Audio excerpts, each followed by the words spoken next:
The injured dog crawled onto the western set, trailing blood, and when John Wayne knelt beside the trembling animal, 50 crew members held their breath. Wait, because John's decision to stop a $1 million production to save one homeless dog would prove that real strength isn't about being tough. It's about showing kindness when nobody's watching. The cameras were rolling on the most expensive scene of Desert Thunder, and John Wayne was delivering the speech that would define his character's entire arc. 3 months of preparation, a cast of hundreds, and lighting that had taken 6 hours to perfect, all focused on this single moment when Marshal Kane would face down the corrupt sheriff who'd terrorized the town for years. "Justice don't come from a badge," John was saying, his voice carrying across the dusty main street of the replica frontier town. That's when the dog appeared. A scraggly mutt, maybe 40 pounds soaking wet, limped around the corner of the fake saloon. Blood matted its brown fur along the left side, and one leg dragged uselessly behind. The animal's ribs showed through mangy coat, and its eyes held that particular desperation of a creature that had given up hope but kept moving anyway. Director Harold Kemper didn't notice at first. His attention was locked on John's performance, watching through the viewfinder as America's most bankable star delivered lines that would echo in theaters across the country. The secondary cameras were capturing reaction shots. The sound boom was perfectly positioned, and everything was flowing like a precision machine. But John saw the dog immediately. His eyes tracked the animal's painful progress across the edge of the frame, even as his mouth continued speaking the scripted words. The dog stumbled, caught itself, and kept moving with the single-minded determination of something that had been searching for help for a very long time. Notice how John's voice never wavered, but his body language shifted completely. His shoulders tensed, his jaw set in a way that had nothing to do with Marshal Kane's righteous anger, and his eyes kept flicking toward that limping shape just outside the camera's view. The dog made it another 10 feet before its legs gave out entirely. It collapsed in a heap of fur and fresh blood, right at the edge of the wooden sidewalk that the art department had spent weeks distressing to look authentically weathered. The animal's breathing came in quick, shallow pants, and a small whimper escaped its throat, the first sound it had made since arriving. That whimper cut through John Wayne's dialogue like a knife. He stopped mid-sentence, turned away from his co-star, Margaret Ellis, who was playing the schoolteacher, and looked directly at the dying animal. For 3 seconds that felt like 3 hours, the Duke stared at that dog with an expression nobody on set had ever seen before. "Cut!" Harold Kemper shouted, his voice cracking with frustration. "John, what the hell?" But John Wayne was already moving. He walked off his mark, past the carefully positioned cameras, straight to where the dog lay panting in the dust. 50 crew members watched in stunned silence as he knelt beside the animal, his costume boots settling into the dirt, without regard for continuity or the wardrobe department's inevitable complaints. "Easy there, partner," he said softly, extending one hand toward the dog's head. "Easy now." The dog's eyes tracked to John's face, and something passed between them that every witness would remember for the rest of their lives. It wasn't dramatic or cinematic. It was just a moment of pure recognition between two living beings, one powerful and one powerless, meeting in a space where only honesty mattered. Remember this image, because what happened next would be talked about in Hollywood for decades. John gently touched the dog's head with 2 fingers, checking for responsiveness. The animal's tail gave the faintest wag, barely a twitch, but enough to show that hope hadn't died completely. John's face softened into something that looked more like the man behind the legend than any movie role had ever captured. "Harold," he called without looking up. "Call Doc Morrison. Tell him to bring his veterinary bag." "John, we're in the middle of..." "Call him now." The authority in John Wayne's voice could have stopped a charging bull. Harold Kemper had directed 43 films and worked with every major star in Hollywood, but he'd never heard that particular tone before. It wasn't anger or ego. It was the voice of a man who'd made a decision and wouldn't be moved from it. Stop for a second and picture the scene from above. A multi-million-dollar production frozen in place. Union crews standing idle while the clock ticked away thousands of dollars per minute. Executives who would soon be demanding explanations. And in the center of it all, America's toughest cowboy crouched beside a dying stray dog, speaking in the gentle tone usually reserved for frightened children. "We can't shut down production for a dog," Harold said, but his voice already carried the resignation of someone who knew the argument was lost. John looked up then, and his eyes held the same steel that made him believable as a gunfighter, a soldier, and a sheriff. "We're not shutting down, we're doing what's right." Margaret Ellis stepped closer, her schoolteacher costume rustling in the desert breeze. "Is it hurt badly?" "Bad enough," John replied, carefully examining the dog's injured leg without moving it too much. "Looks like it's been wandering for days. This cut on its side's infected." Production assistant Billy Chen appeared at Harold's elbow, clipboard in hand and panic in his eyes. "Mr. Kemper, the studio executives are asking about the delay. They want to know." "Tell them we hit a technical problem," Harold said quietly. "Sound equipment malfunction. 30-minute reset." Billy blinked in surprise. Harold Kemper was known for running tight ships and hating delays. But something in the director's expression made the young man nod and hurry away without questions. Listen carefully to what happened next, because it revealed something about leadership that no business school ever taught. One by one, the crew members began moving closer. Not crowding, just close enough to see what John was doing and offer help if needed. Grip supervisor Tom Bradley brought a canvas tarp that could serve as a stretcher. Costume designer Linda Pierce appeared with a bottle of clean water and some cloth that could work as bandages. Even the notoriously difficult lighting director stepped away from his equipment to watch. "Doc Morrison's on his way," someone called out. 20 minutes. John nodded, still focused on the dog. "Can you get me something for shade? This sun's not helping." 3 people moved at once. Within minutes, they'd rigged a temporary canopy using a reflector screen and 2 light stands, casting blessed shadow over the injured animal. The dog's panting slowed slightly, and its eyes closed as if it finally felt safe enough to rest. That's when Margaret Ellis knelt beside John, her elaborate period dress be damned. "What do you think happened to it?" "Hard to say," John replied, gently stroking the dog's head. "Could be hit by a car. Could be animal attack. Infection suggests it's been suffering for a while." The implications hung in the air like desert heat. This wasn't just an injured animal. It was a creature that had been fighting for survival alone, probably for days, before somehow finding its way to their film set. Notice how the entire dynamic of the production had shifted. What started as a tightly controlled creative machine had become something else entirely. A group of people united around a simple act of compassion. The hierarchy that usually governed film sets seemed to dissolve as everyone focused on the same small breathing bundle of fur. Harold Kemper found himself watching his star with new eyes. He'd directed John Wayne through 5 films, but he'd never seen this side of the man. The Duke's public image was built on strength, independence, and unwavering confidence. But crouched in the dirt beside a dying dog, he looked exactly like what he was, a human being who couldn't walk past suffering without stopping to help. "Mr. Wayne?" Sound mixer Janet Rodriguez approached with a portable radio. "Doc Morrison's calling in. He wants to know about the dog's condition." John took the radio without standing up. "Doc?" "Yeah, it's conscious but weak. Infected cut on the left side. Possible broken leg. Severe dehydration. Been on its own for a while, I'd guess." The veterinarian's voice crackled through the speaker. "I'm 15 minutes out. Keep it comfortable, and don't try to move it." "Is it responsive to touch?" "Yeah, somewhat. Still got some fight left." "Good sign. I'll bring everything I need."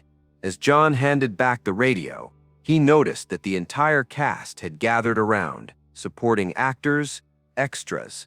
Even the catering crew had stopped what they were doing to see what would happen to the dog. Word had spread through the production faster than wildfire in August. Wait for it, because what John Wayne said next would become the quote everyone remembered from this day. "I know what you're all thinking," he said, his voice carrying to every ear without being raised. "This is just a dog. We've got schedules to keep, money to spend, a job to finish." He paused, his hand still resting on the animal's head. "But here's the thing about jobs and schedules and money. They'll all be here tomorrow." The silence that followed wasn't the awkward quiet of a stalled production. It was the thoughtful silence of 50 people suddenly seeing their priorities in a different light. "Besides," John added with a slight smile, "I can't very well play a man fighting for justice if I walk past injustice happening right in front of me." That smile did something to the crowd. It acknowledged the inconvenience while making it clear that inconvenience wasn't the point. It was the smile of someone comfortable with his choice, regardless of the cost. Doc Morrison arrived in a cloud of dust, his veterinary truck kicking up dirt as he pulled directly onto the set. A small, energetic man in his 60s, he'd been treating animals around Los Angeles for 30 years and had seen John Wayne a few times at the horse stables where they both kept mounts. "All right, Duke, let's see what we've got," Doc said, kneeling beside them with his bag. The examination was thorough and professional. Doc Morrison worked with the same focused intensity that John brought to his acting, checking the dog's vital signs, examining the wounds, assessing the injury to its leg. "Well?" John asked when the vet sat back on his heels. "3 broken ribs, infected laceration, dislocated shoulder, not broken leg like we thought. And he's probably been without proper food or water for 4, maybe 5 days. But he'll make it?" Doc Morrison looked at the dog, then at John Wayne, then at the circle of crew members hanging on his every word. "With proper care, antibiotics, and someone willing to put in the time, yeah, he'll make it. Might have a slight limp forever, but he'll make it." Remember where you are in this story, because what happened next proved that sometimes the biggest decisions come in the smallest packages. "What's proper care look like?" John asked. "Surgery to clean out that infection, set the shoulder, wrap the ribs. Then weeks of recovery time with regular feeding, medication, and monitoring." "How much?" Doc Morrison shrugged. "For a stray dog? Most people wouldn't bother. For John Wayne's dog," he grinned, "professional courtesy. No charge for the medical. You cover food and boarding during recovery. Done." The word came out so fast and firm that several crew members actually smiled. It was pure John Wayne. No hesitation, no negotiation, no second guessing. A decision made and owned completely. "I'll need to take him back to my clinic right away," Doc Morrison said. "Surgery should happen within the hour if we want the best chance." John stood up, brushing dust from his costume pants. "Billy," he called to the production assistant, "get me a vehicle to follow Doc to his clinic." "Mr. Wayne, we really need to finish this scene," Harold Kemper said quietly. "The light's changing, and if we lose it, we're looking at a full reset tomorrow." John Wayne looked at his director, a man he respected and had worked with for years. Then he looked at the dog being carefully lifted onto Doc Morrison's stretcher. Then he looked at the 50 faces, watching to see what John Wayne was really made of. "Harold, this scene is about a man choosing to do right, even when it costs him something important," John said. "Seems like a good day to practice what we preach." The silence stretched for 10 seconds. Then Margaret Ellis started clapping. The sound was startling in the desert air, but it caught like fire. Tom Bradley joined in, then Linda Pierce, then Doc Morrison himself. Within moments, the entire cast and crew were applauding. Not the polite golf clap of Hollywood networking, but the genuine appreciation of people who'd witnessed something real. John Wayne looked genuinely surprised by the response. He'd made the choice that felt right to him, without considering how it might play to an audience. That authenticity, was perhaps what moved everyone most. All right, he said, waving them to quiet. Let's get this little guy taken care of. As Doc Morrison loaded the dog into his truck, John Wayne stripped off his gun belt and handed it to the costume supervisor. I'll be back in an hour, he announced. We can pick up the scene then. What about continuity? Billy Chen asked. The light, the shadows, will make it work, Harold Kemper said firmly. We always do. John climbed into his own vehicle and followed the veterinary truck away from the set, leaving behind a production that had just learned something unexpected about their star. Notice what happened in his absence. Instead of complaining about the delay or worrying about budget overruns, the crew used the time differently. Someone set up a coffee station. Others started a poker game in the shade. Margaret Ellis found herself in conversation with several extras she'd never talked to before. The mood wasn't frustrated or anxious. It was almost festive. People seemed energized by what they'd witnessed, as if John Wayne's choice had given them permission to remember what they cared about beyond paychecks and call times. You know, Tom Bradley said to anyone listening, I've worked on maybe 60 films, never seen anything like that. Like what? Linda Pierce asked. Star walking away from his close-up to help a hurt animal. Most actors would have had someone else deal with it. Most people would have had someone else deal with it. Margaret Ellis corrected. The truth of that statement settled over the group like evening shadow. In a town built on image and ambition, they'd just seen someone risk both for something that couldn't advance his career or improve his reputation. Actually, that wasn't quite true. John Wayne's reputation was about to change dramatically, just not in the way anyone expected. 1 hour and 23 minutes later, John returned to the set. He'd changed out of his costume and back into regular clothes, jeans, a simple shirt, and the kind of worn boots he wore when he wasn't being John Wayne, the movie star. How's the dog? Was the first question from at least 6 people. Surgery went fine. Doc says he'll need about a month to fully recover, but he should be good as new. John paused. Well, mostly as new. Where's he going to stay during recovery? Margaret Ellis asked. Doc's got a kennel facility, but honestly, it's not the best place for a dog that's been through trauma. He needs somewhere quiet, with people around who can check on him regularly. The suggestion hung in the air for exactly 3 seconds before Harold Kemper cleared his throat. My wife's been wanting a dog, the director said. Our kids have been asking for years. He's not exactly a puppy, John warned. He's maybe 5 or 6 years old, and he's going to need patience while he learns to trust people again. Sounds like a perfect fit for the Kemper household, Harold replied. We specialize in difficult cases. And that's how a dying stray dog became part of the family that would raise him, love him, and give him the name Duke, not after John Wayne's nickname, but after the dignity and courage he'd shown while lying injured and alone. But wait, because the story doesn't end with the rescue. 2 weeks later, Desert Thunder wrapped principal photography on schedule and under budget. The scene that had been interrupted became one of John Wayne's most powerful performances, with a depth of emotion that critics would later call his finest work. The interrupted filming made national news, but not in the way Hollywood publicists usually prefer. Instead of focusing on the glamour or the star power, newspapers ran headlines like John Wayne stops production to save dying dog and the Duke shows his heart.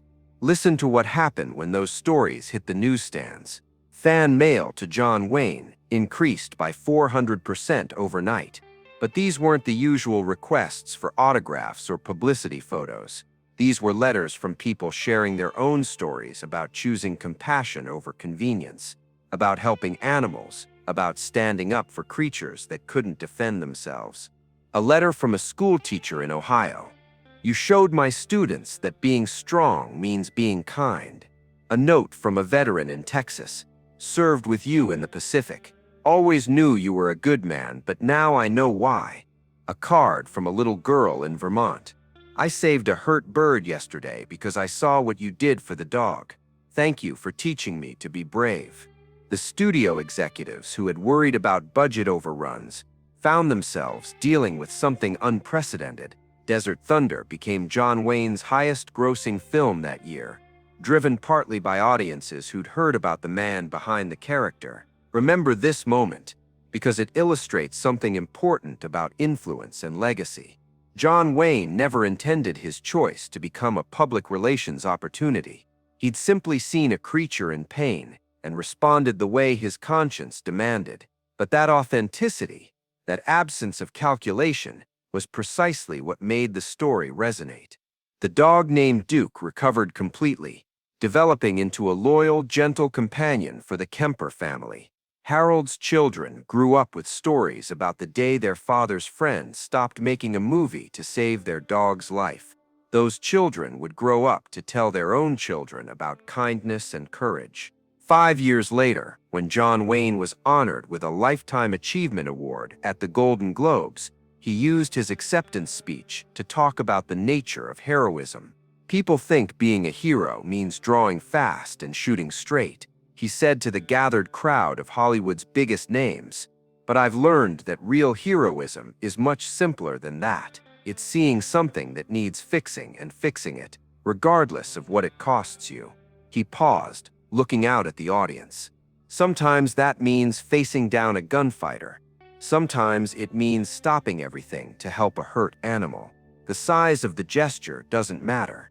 What matters is that when the moment comes, you choose to be the person you hope you are, instead of the person it might be easier to be. The standing ovation lasted 4 minutes, but the most meaningful response came from an unexpected source. Doc Morrison, who had been invited to the ceremony as John's guest, was waiting backstage when John walked off with his award. "You know," the veterinarian said quietly, "in 30 years of practice, I've seen a lot of people face the choice between convenient and right. Most choose convenient. Most people never get the chance to find out what they'd choose," John replied. "I was lucky." "Lucky how?" John Wayne smiled, the same genuine expression that had moved a film crew in the middle of the desert. "Lucky that the dog showed up when I could do something about it." That perspective, seeing opportunity instead of inconvenience, blessing instead of burden, was perhaps the most remarkable thing about the entire incident. The story of John Wayne and the rescue dog became part of Hollywood folklore, told and retold in different versions. But the people who were there that day never forgot the essential truth of what they'd witnessed. Sometimes the most important scene isn't the one you plan to shoot. Wait, there's one more thing you need to know about this story. 10 years later, Duke the dog was still a healthy, happy member of the Kemper family. But age was catching up with him, and Harold's children, now teenagers, could see that their beloved pet was slowing down. On Duke's last day, something extraordinary happened. John Wayne, who had kept in touch with the Kemper family over the years, arrived unannounced at their house. He'd been in the area filming a commercial, he said, and wanted to check on an old friend. He spent an hour sitting on the floor next to Duke, talking quietly to the dog and gently stroking his grayed muzzle. The animal's tail wagged weakly, but constantly, as if he remembered exactly who this man was and what he'd done for him a decade earlier. "Thank you, partner," John whispered as Duke's breathing finally slowed to stillness. "Thank you for reminding me what matters." Harold Kemper, watching from the doorway, said later that he'd never seen John Wayne cry before or since. But on that afternoon, saying goodbye to a dog he'd saved on a film set, the Duke's eyes filled with tears that he didn't try to hide. The gravestone in the Kemper family backyard read simply, "Duke a good dog and a great teacher."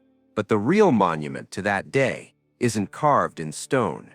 It lives in the hundreds of people who were touched by the story, who made their own choices to help when helping was hard, who remembered that strength and kindness aren't opposites but partners. It lives in the children who grew up hearing this story and decided to become veterinarians, animal rescue volunteers, and simply people who don't walk past suffering when they can do something about it. It lives in the understanding that heroism isn't about being perfect or powerful. It's about being present when presence matters. If you enjoyed spending this time here, I'd be grateful if you'd consider subscribing. A simple like also helps more than you'd think. And if you want to hear about the night John Wayne surprised a young boy in a children's hospital, tell me in the comments below. After all, some stories deserve to be remembered because they remind us who we can choose to be.